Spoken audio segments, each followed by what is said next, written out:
Hey, it's Maryanne. Welcome to another episode of The Influential Nonprofit. As you know, I am the queen of influence and I help nonprofit leaders harness their own natural influence so they can attract all they deserve without feeling pitchy, pushy, needy, all the things that we don't want to feel. Using your natural influence is all about um, aligned, authentic, transparent, honest relationships that feel great for everyone involved.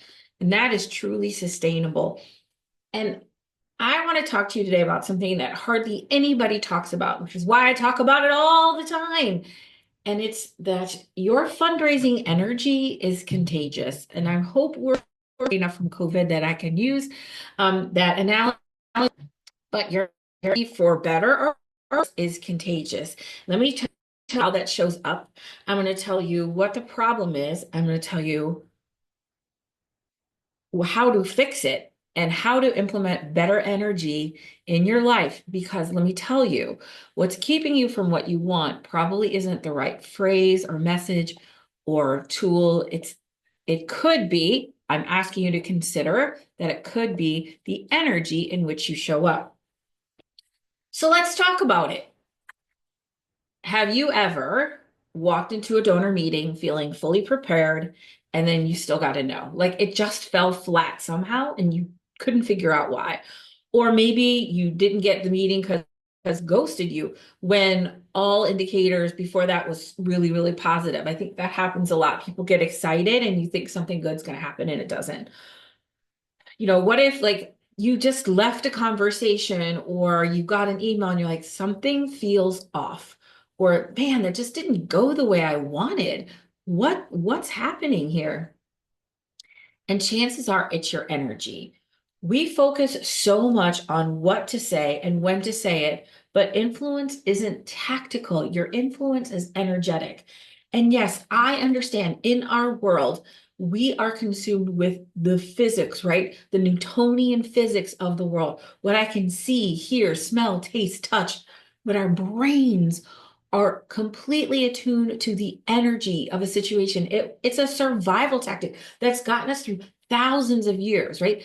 We understand our brains, our subconscious brain reads things very quickly and can pick up on subtle shifts in energy so quickly and so easily. And yet we don't consider it. The whole energy movement got poo-pooed, like, and when all of that, and like kind of like the hippie, thing. And because I think, and this is just my thoughts, like, what that it was easy to knock because it wasn't grounded in reality, like in reality and like what we can see, hear, smell, touch. Also because it's very powerful, right? Because our energy, it speaks louder than words. And I say that phrase a lot and I'll say it a lot today, but energy always speaks louder than words. And they're not going to say, but they'll remember how they made you feel. They'll remember how you showed up. They'll remember the energy that you brought into the room. And yet we hardly really ever focus on energy. We sit and we scrutinize every word. We want the perfect brochure, the perfect pitch. And listen, I love words. You know me. My career's words. I am a writer. I'm a creative. I spent 30 years in nonprofit fundraising and marketing, mostly based on the power of the words that I create. Yet what I learned probably 7 years ago when I started my business and I found my business coach, Michelle Villalobos, is energy is everything. Our thoughts shape our words shape our reality, and our energy creates those thoughts. It all starts with the energy. You know, um, if you feel desperate, rushed, resentful, if you feel unsure, it comes through whether you want it to or not. If your mouth is saying, hey, whatever you decide is totally okay, but you're pounding, please give us this gift. We need it so bad. People will remember the desperation and they won't remember your words. Donors are incredibly attuned to energy. We all are. We all absolutely are. And they can sense if you're anxious. They can sense if you're trying to get something from them, or if you don't fully believe in what you're doing. Right. And so a lot of people are like, oh, I could never ask. And that's okay to say that because I'll work with you to be comfortable so you can show up aligned and authentic and confident in what you're about to do. Even well-meaning scripts and strategies, they don't work if your energy is off. And this is why I really don't do like traditional consulting anymore, because I can make the most amazing word, the best messaging in the world, and yet if your energy isn't behind it, it's not going to work. And then you're like, well, then obviously the words were wrong. Well, I know. Let's explore that, okay? So most of us have no idea we're doing it. We keep tweaking tactics, we keep blaming timing or calling it donor fatigue. And it's typically energy. And you can change your results by shifting your energy. And trust me, it is impactful, the most impactful thing you can do. And also, it's not about budget, it's not about hiring the right, the right consultants or just the right mix of words. It's simply understanding what you're putting out and making a conscious choice to put out what you want to get back. Okay, so let's talk about influence starts with alignment, your mindset, your emotions, and your presence. So we're going to talk about how to calibrate your energy to get what you want, okay? Your energy is silent but powerful message. It either says this is something valuable and you'll be lucky to be a part of it, or please say yes so I can feel okay about asking. This is something valuable and I'm inviting you to be a part of it. That's coming from a place of power, of trust, of confidence. People want to be a part of something like that.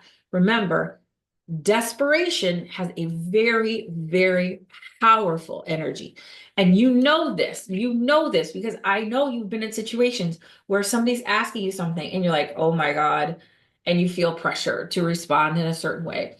Or you meet somebody in a room and your whole body is like, whoa, get away. They haven't done anything. They haven't said anything. They're just showing up and you're like, oh, nope. Or the opposite, you meet somebody or you see someone, you're like, I don't know who they are, but I cannot wait to be around them. And your body actually gravitates towards them.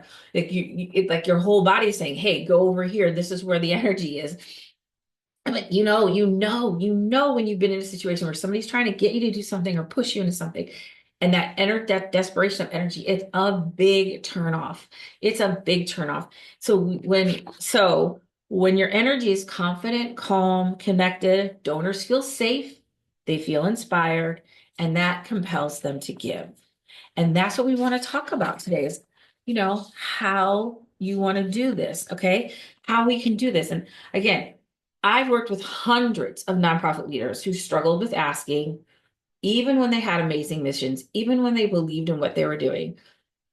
When they align their energy with their ask, their results transformed. It isn't about pushy tactics, it's about your presence. And this goes way beyond fundraising. I talk about fundraising because that's people's mostly biggest pain point, but it's really about anything you do. I've seen people raise 5, 6 figure gifts. They after they work with me and they drop the script and they start focusing on energy and listening and aligned, authentic relationship building, they're getting promoted, they're raising more money, and they're having a blast doing it, right? It feels so good. You want to do it more. If people would grind and hustle isn't sustainable, right? Pushing yourself to do something isn't sustainable. Grace, ease, flow, aligned, authentic, meaningful connection is, okay? Because that feels good. And let me just tell you a little story. Like, or I'm going to give you a couple of examples of in my life, how energy really has shifted me. Because there was a point in my life where I just remember I had a friend and he asked me, like, do you believe in dowsing? And those dowsing rods that you hold the rods and you hold the rods in your hand and it's like an L shape and the other side of the L kind of swirls around and it's supposed to help like geologists and people find the oil and all these things and read a certain energy. And I'm like, I just looked at him and I said, I honestly don't know what I believe. I was really a blank slate. And I had cut myself off from kind of what anything beyond the physical form, right? And not really understanding the quantum realm. And I'm going to say some words and you can take their meaning or not. But what I call the field is in quantum physics, the field is the link between um, the conscious and the unconscious, right? The conscious physical form and the spiritual form. And I'm just here to serve the field. Okay. So I'm here to put good things in the field because ultimately that will benefit me. And I'm just here to serve the field and put goodness into the world. And if we're all just here to do that, we'd be fine, right? And I do believe for the most part, people have great intentions. They just have not been taught how to navigate their energy or that it was even important. And so once I started to absorb this and really consciously um, um, attune myself to the energy, people say, "Oh my God, I love your energy. It's amazing." And people want to work with me because of my energy. And I love that because that's not by accident. That's something I actually work on, and I'm very conscious of it. And not just in my work, in my life. How am I showing up for people? How am I showing up for people? We kind of get in a place where we feel powerless to our energy, like we want to change but we don't know how, or like, I'm just pissed at and that's just how it's going to be. And I get there's times when even I get that. Okay, I'm not perfect, or I'm just mad and I'm going to sit here and be mad. But most of the time I am very conscious, like, because what I put out is what I want to get back, and ultimately I want to build a community of loving support, and I think I have. And so for me, the energy was really the biggest shift. And as soon as I started to shift my energy, everything for me changed. And I'm attracting clients. I'm open to new possibilities, and the world just sort of opened up for me. And I realized that the universe is working in my favor at all times. And I can just benefit from that. And I want to share just a little anecdote of one of my clients. Her name is Jenny, and I can use this with permission, but she was a rusher and rush, rush, rush, rush, rush, rush. And this is what I'm saying about how energy is beyond fundraising, just how you show up every day. And every day she'd come to rush, rush, and she'd rush from her car, into the building and rush around. And because we're busy, busy, busy, busy, and there's not enough time, there's not enough time. And that's the energy that she was putting out. Just this, this side of like the chaotic, right? And what happened is that's how people responded. Rush, rush, rush. Everyone was stressed. I said, Jenny, how about this? Let's just shift our energy. I know there's a lot to do. No one's disputing that, but why don't we approach all that with some calm confidence? I want you to get out of your car and walk calmly and confidently into the building, because there's time enough for everything. You've always had enough time. You always have enough time. And we did develop a few little time mantras for her to use just to calm herself. And so she can walk in the building with calm confidence and approach her team that way. And now guess what? Everyone's relaxing and in the end, actually getting more done because there's less stress. So just thinking about how you show up, not just in fundraising, but in any aspect of your life.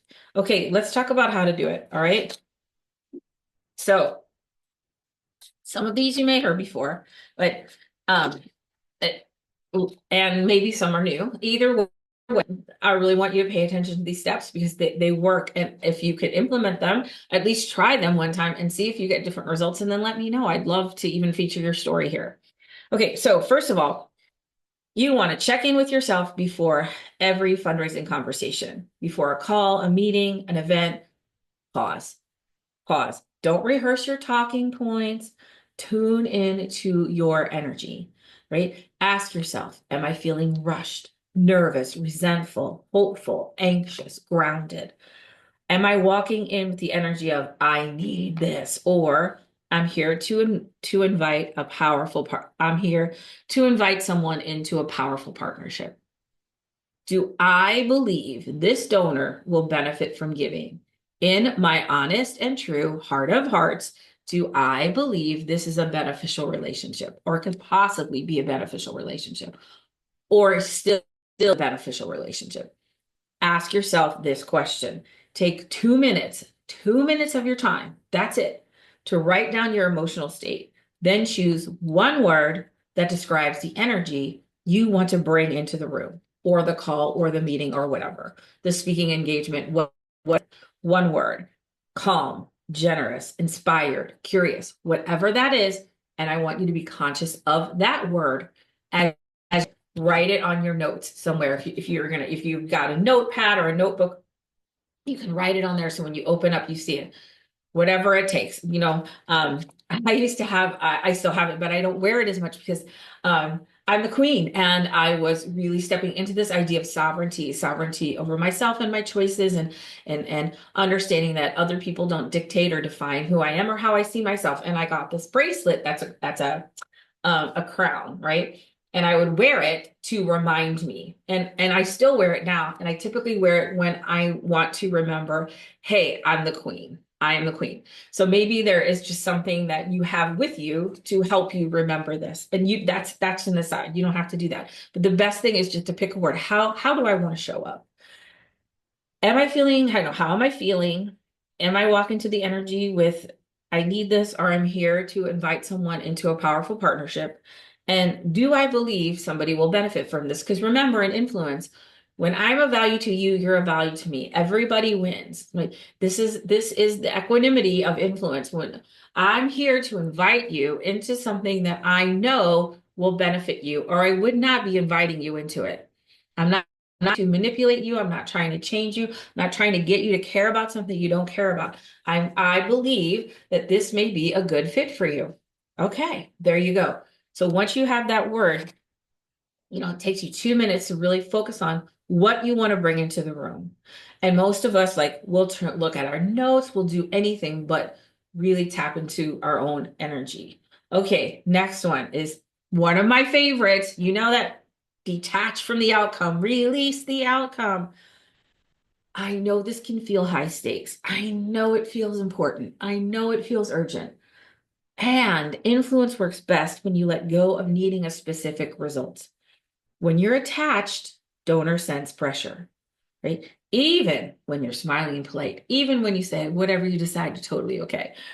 When you're detached, truly detached, right? Like you radiate confidence and self-respect. And you're not trying to convince anyone, you're offering them an opportunity to make a difference. This isn't about getting a yes, this is about finding the right fit.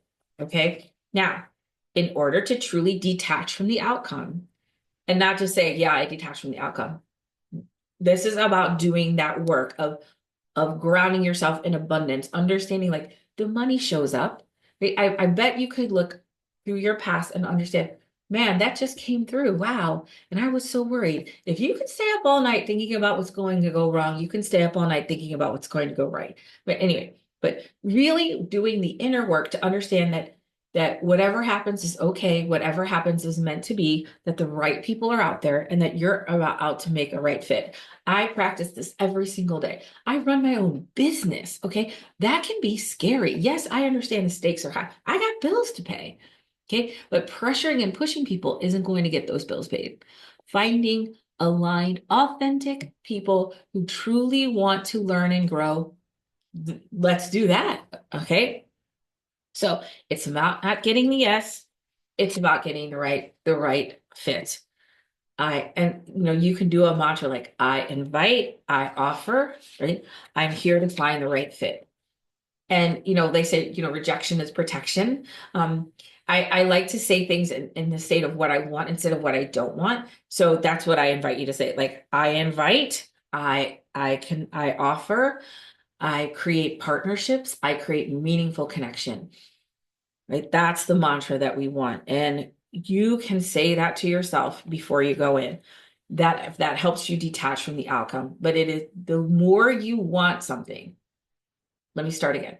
One of the biggest principles. Oh, sorry, I just leaned on my keyboard. One of the biggest influences of, or sorry, one of the biggest tenets of influence is the more I want something, the less likely I am to get it because now I'm feeling the pressure and I'm acting out of fear. And when I act out of fear, I create more fear. So, how do I get what I want by wanting it less?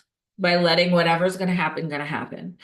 I would love to enroll this person. I think it would be amazing. And either way, I'm okay. I would love to land this donor. And if it's not the right fit, that's okay. Because ultimately, I want people to make an empowered choice. And if that empowered choice is my organization, great. If not, that's okay too. So, number one, check in with yourself, okay? And come up with that word that you want to bring into the world, into the room. Number two, detach from the outcome, release the outcome. Number three, I started out talking about this a little bit, but here we go. Channel belief over desperation. Donors respond most to belief energy, not just belief in your mission, but belief that they are capable of stepping up. right? Desperation energy says, we need this money to survive. Please help us. We hope you'll say yes. Belief energy says, this work matters and is worth investing in. I believe you care and want to make a difference. Together, we can change lives.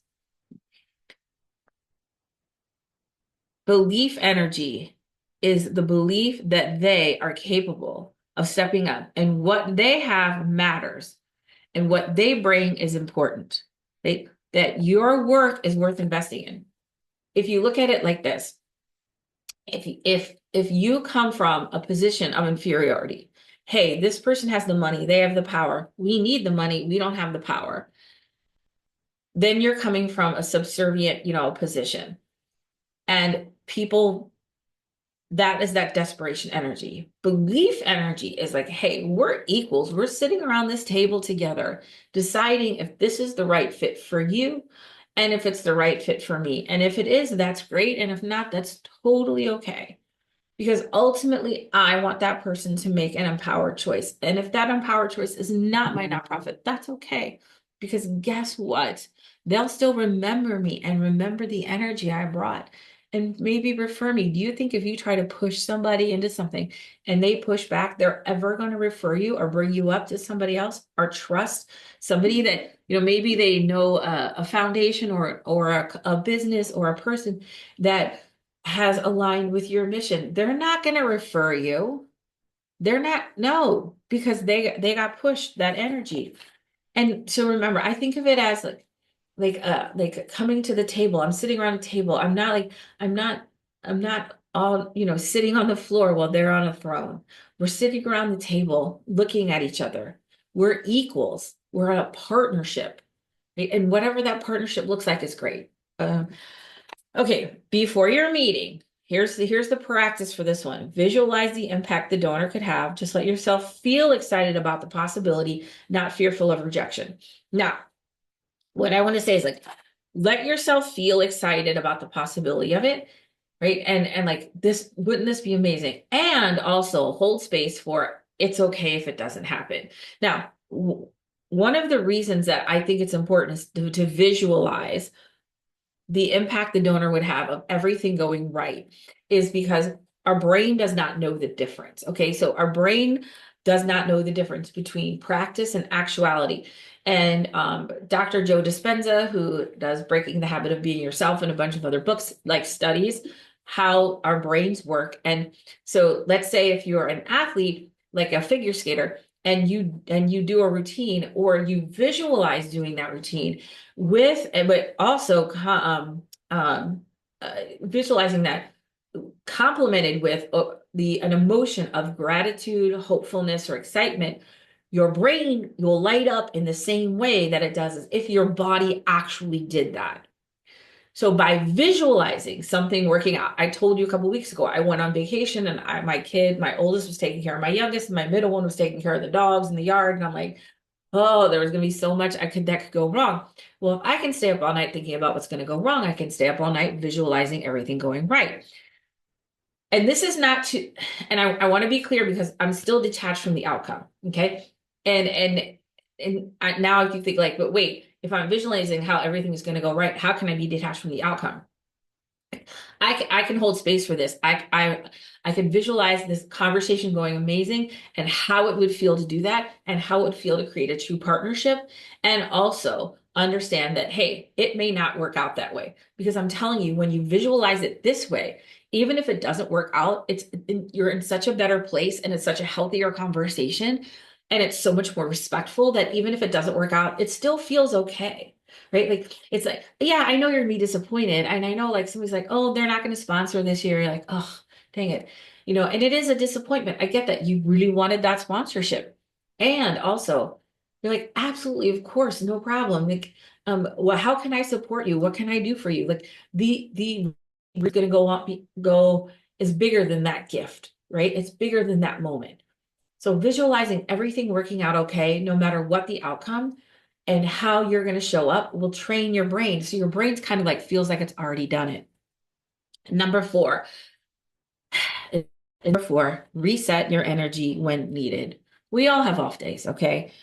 There's Do I want to crawl under this desk sometimes? Uh-huh, for sure. Um, am anxious, depleted, frustrated. Don't fake your way through. Reset intentionally. Okay. I uh I uh, I have someone joining my course and I love this person. And I remember she said one of the first initial calls we had, she said, I was supposed to call major donors today, and she had something really upsetting happen. And she said, and I need to call these people. I said, you know what? Maybe this is not the right time to invite people into your world when you're struggling. Grieve, like, grieve, get upset, and then do a reset, maybe sleep on it. You can call them tomorrow, because I did not want her to fake her way through these conversations, because you can't fake it. We're gonna set with intentionality, you know, and it's okay. Like, you can decide, maybe let's not do this today. I'm pretty upset, or this day just didn't go how I wanted.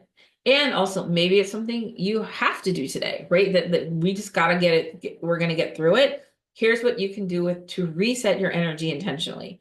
Take 5 slow breaths, listen to a piece of music that lifts you, maybe step outside, move your body, like literally shake it off, okay? Call a colleague or a coach, call me, it's fine. A quick energy reset. If you have people in your life, and this is why I have long-term clients, because this is something I do for them, even, is give them just get some input from somebody else. I also like, you can take the 5 slow breaths. I also like the box breath, which is um in for 4, hold for 4, out for 4, hold for 4. That's a really good one too. It just clears your brain. Listening to music, moving your body, talking to somebody, that can really reset your energy. Even 90 seconds of intentional grounding can shift your state and realign your energy before you connect with anyone, especially a donor. Okay. And I think the thing here is to understand that the energy is off. And if you feel like, hey, this is something I can actually shift right now, then do it. And understand that energy is first. And once the energy is right, it doesn't matter if your words are off. It doesn't matter if you don't say the exact right thing. Nobody cares as much as you think they care, right? Influence is not about being perfect. It's about being present. And I just can't, if there's one mic drop I would love for you to take with you, is it's not being perfect. It's being present. And when you release yourself from having to say just the right thing, that they're going to unlock their vault, and or have just the right pitch or just the right answer, that's not what people want. They want to feel you, and they want you to feel them, and that they want to feel important. They want to feel connected. They want to feel seen and understood. They want to understand the value that you see that they could bring. And that's all grounded in energy.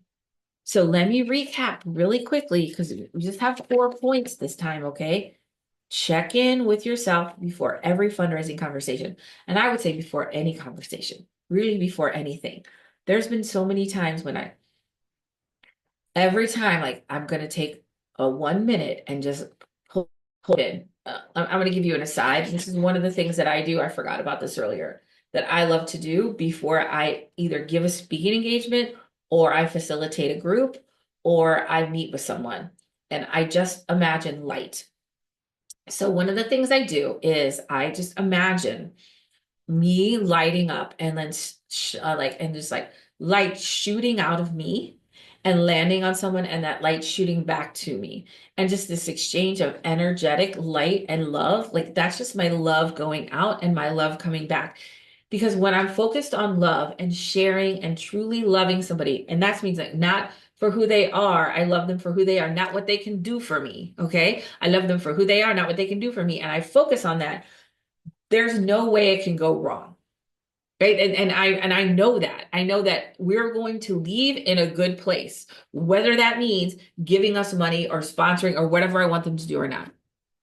And the more that I let go, the more that I give them the opportunity to make their own choice, the more likely they are to choose what I want. And once I get into that mindset, it's all easy. It all works. it all works in your benefit eventually. Even if not, if they don't say yes in the moment, you're still going to have a person that respects you and respects your mission.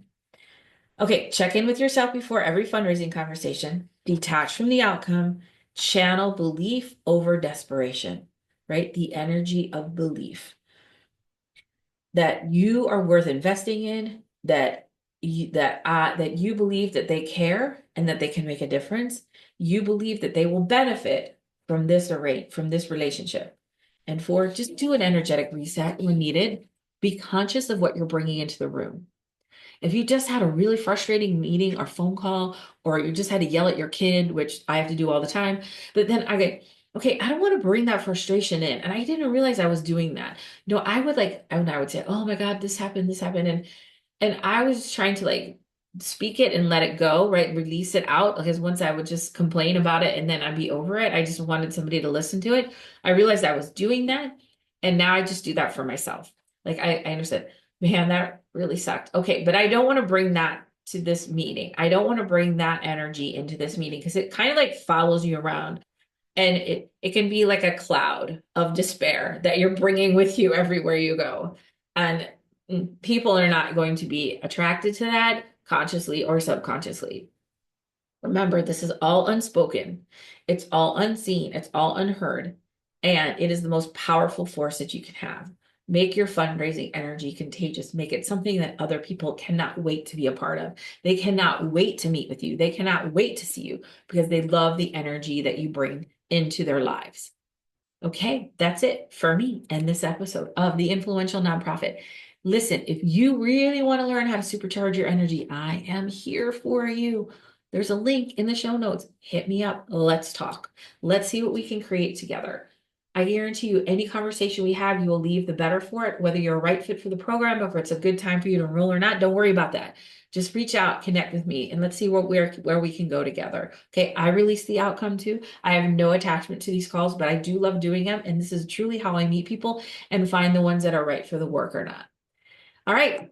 And go forth and bring good energy into the world. And I'll see you next time on The Influential Nonprofit.